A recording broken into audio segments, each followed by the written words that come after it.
Halo teman-teman semua, bagaimana kabarnya? Semoga senantiasa diberi kesehatan dan juga keberkahan. Kali ini kita akan membahas materi kelas 10 semester 1, yaitu tentang virus.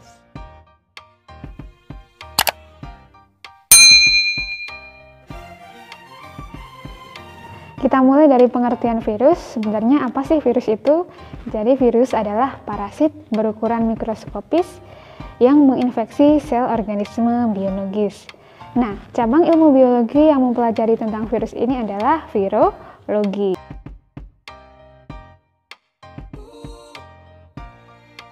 Selanjutnya kita bahas tentang sejarah virus.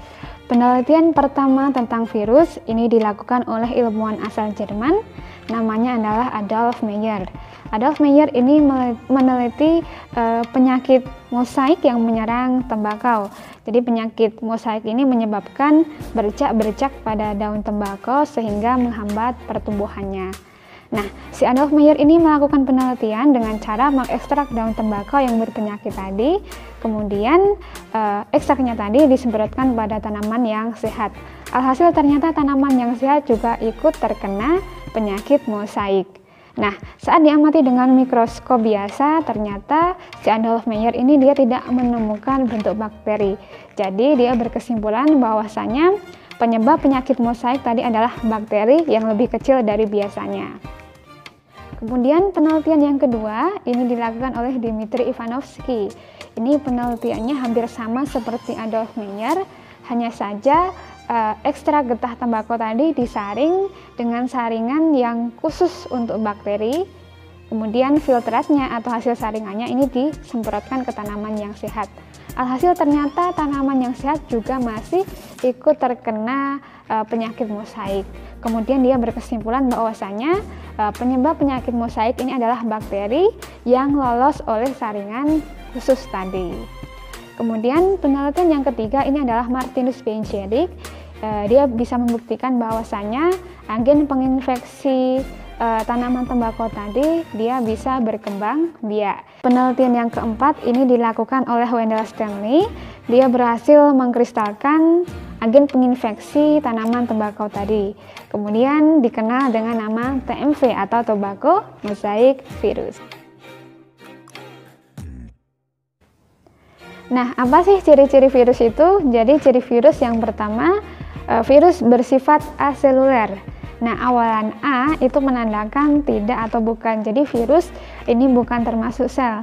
Kenapa bukan termasuk sel? Karena dia tidak memiliki membran sel, sitoplasma, nukleus, dinding sel, dan juga organel sel yang lain. Sehingga disebut bukan termasuk sel. Kemudian yang kedua, virus ini berukuran kecil ya, jadi lebih kecil dari bakteri.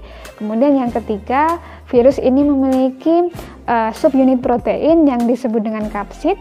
Kemudian yang keempat, virus hanya memiliki salah satu asam nukleat, kalau nggak DNA ya RNA. Kemudian yang kelima, virus dapat dikristalkan.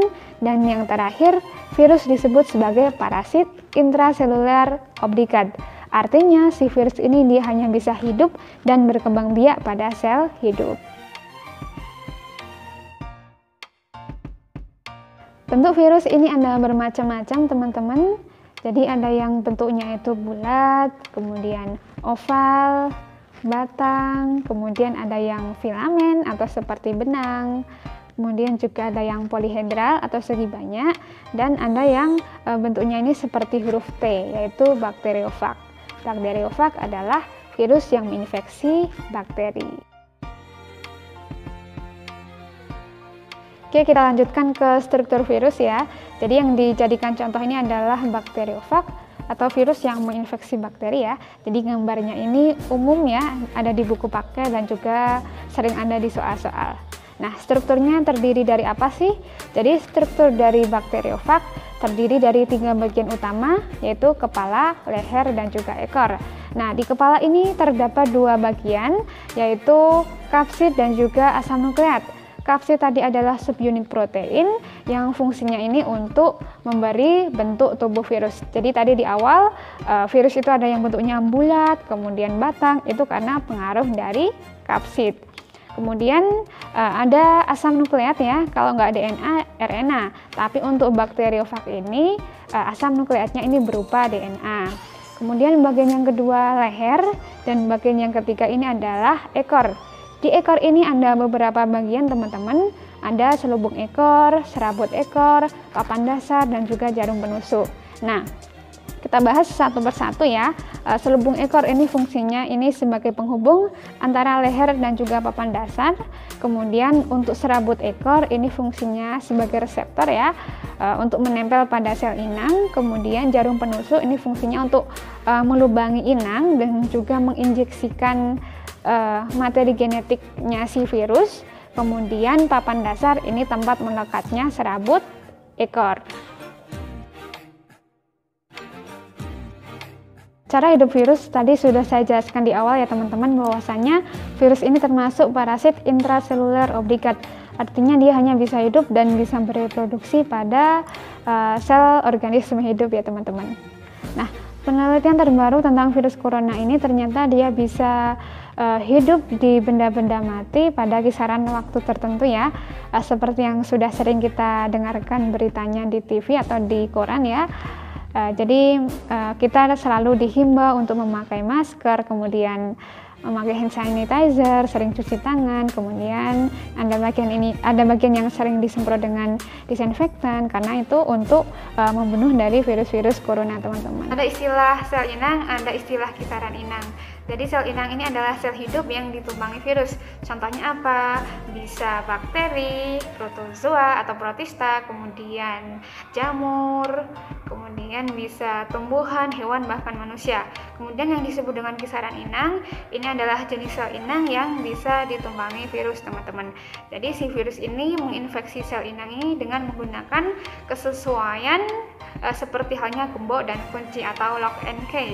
Jadi kalau nggak cocok dia nggak bisa menginfeksi sel inang seperti itu. Nah, kisaran inang ini ada yang kisarannya luas, ada yang sempit ya. Jadi contohnya itu virus influenza, dia hanya bisa menginfeksi sel-sel pada saluran pernapasan. Kemudian bakteriofag ya, ini hanya bisa menginfeksi golongan bakteri. Kemudian yang kisarannya luas itu contohnya adalah flu burung. Jadi flu burung ini bisa menginfeksi golongan aves, kemudian babi dan juga manusia, seperti itu. Virus ini termasuk benda hidup atau benda mati sih? Jadi virus ini dapat digolongkan ke benda hidup maupun benda mati teman-teman. Virus dapat digolongkan ke benda hidup karena dia memiliki asam nukleat, sedangkan bisa digolongkan ke benda mati karena dia bisa dikristalkan. Kita masuk ke reproduksi virus. Jadi virus ini berkembang biak dengan cara replikasi atau perbanyakan diri di dalam sel inang. Reproduksi virus ini ada dua daur atau dua siklus teman-teman. Ada siklus litik dan juga ada siklus lisogenik. Nah, bedanya ini apa sih? Jadi bedanya ini pada pertahanan sel inangnya. Kalau yang litik ini pertahanan sel inangnya lemah, kalau siklus lisogenik ini pertahanan sel inangnya kuat ya. Ini yang digunakan contoh ini adalah pada bakteriofag ya, atau virus yang menyerang bakteri. Jadi yang ini, gambar yang ini teman-teman bisa dilihat, ini adalah gambar bakteriofag. Kemudian hitam yang ada di kepala ini adalah DNA dari si virus ya, virus bakteriofag. Kemudian yang bentuknya seperti batang ini adalah bakteri E. coli. Kemudian yang merah ini adalah DNA dari bakteri. Oke teman-teman, kita bahas dari siklus litik dulu ya. Jadi untuk yang litik ini urutannya yang angka 1, 2, 3, 4, 5, 6. Kemudian yang lisogenik ini yang urutannya huruf A, B, C, D, dan E. Oke, masuk ke siklus litik yang pertama teman-teman. Jadi nomor 1 ini namanya adalah fase adsorpsi atau fase perlekatan atau fase penempelan. Jadi nomor 1 ini fasenya seperti apa sih? Teman-teman bisa dilihat di fase adsorpsi ini virus menempel pada bagian reseptor sel inang menggunakan serabut ekornya. Jadi kalau virus menempel pada sel inang, Ini namanya adalah fase perlekatan atau adsorpsi. Kemudian selanjutnya fase yang kedua namanya adalah injeksi atau fase penetrasi. Ini cirinya seperti apa sih? Jadi teman-teman bisa dilihat yang nomor 1 ini kepala si virus masih hitam, sedangkan yang nomor 2 ini kepala virus sudah kuning atau artinya sudah kosong. Jadi di sini DNA dari virus ini sudah diinjeksikan atau sudah dimasukkan ke dalam DNA sel inang yang menyebabkan kapsid virus ini menjadi kosong.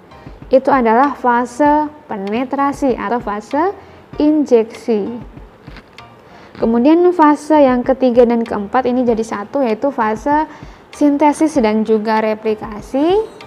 Ini cirinya adalah DNA sel inang dihidrolisis dan dikendalikan oleh materi genetik virus untuk membentuk asam nukleat dan juga protein komponen virus. Ya, jadi di sini DNA dari inang ini dihidrolisis dan dikendalikan sama si virus, teman-teman. Kemudian gambar yang kelima, ini teman-teman bisa dilihat di situ sudah terbentuk selubung protein, sudah terbentuk kapsid. Jadi nomor 5 ini namanya adalah fase pematangan atau fase perakitan. Nah, di fase ini terjadi pembentukan struktur virus yang baru dari perakitan asam nukleat dan protein, teman-teman. Kemudian nomor 6 ini bisa dilihat si virusnya sudah keluar. Jadi fasenya ini adalah fase lisis atau fase pecah. Jadi di fase ini virus menghasilkan enzim lisosim. Enzim lisosim ini fungsinya untuk merusak dinding sel inang atau dinding sel bakteri, sehingga dinding sel bakteri ini menjadi pecah dan virus baru keluar dan menyerang virus yang lain atau mencari inang yang lain, teman-teman. Oke, kita lanjutkan ke siklus lisogenik ya. Jadi di siklus lisogenik ini sebenarnya ada fase yang sama dengan siklus litik, yaitu fase adsorpsi dan juga fase injeksi. Kita mulai dari fase yang A, fase adsorpsi atau perlekatan. Ini sama seperti fasenya litik. Si virus ini melekat pada sel inang atau sel bakteri menggunakan serabut ekornya. Kemudian yang B ini adalah fase injeksi atau fase penetrasi, juga sama ya. Jadi DNA dari virus ini diinjeksikan atau dimasukkan ke dalam sel inang. Yang C, D, dan juga E baru yang beda ini, teman-teman. Yang C ini adalah fase penggabungan. Jadi DNA dari virus ini berinteraksi atau bergabung dengan DNA bakteri. Teman-teman bisa dilihat DNA-nya atau lingkarannya ini ada dua warna. Yang warna merah ini adalah DNA dari bakteri, yang warna hitam ini adalah DNA dari virus. Jadi DNA virus ini berinteraksi dengan DNA bakteri. Kemudian yang D dan E ini adalah fase pembelahan. Di fase ini jika sel inang yang mengandung DNA virus membelah diri untuk bereproduksi, maka DNA virus ini nanti akan ikut diwariskan kepada kedua sel anaknya. Teman-teman bisa dilihat di sini anakannya ini DNA-nya ada dua ya, jadi ada DNA virus dan juga DNA bakteri. Nah, pada kasus yang jarang terjadi, ini DNA virus ini bisa memisahkan diri dari DNA bakteri dan bisa masuk ke siklus litik. Jadi bisa melanjutkan ke fase sintesis, pematangan, kemudian ke fase lisis atau fase pecah.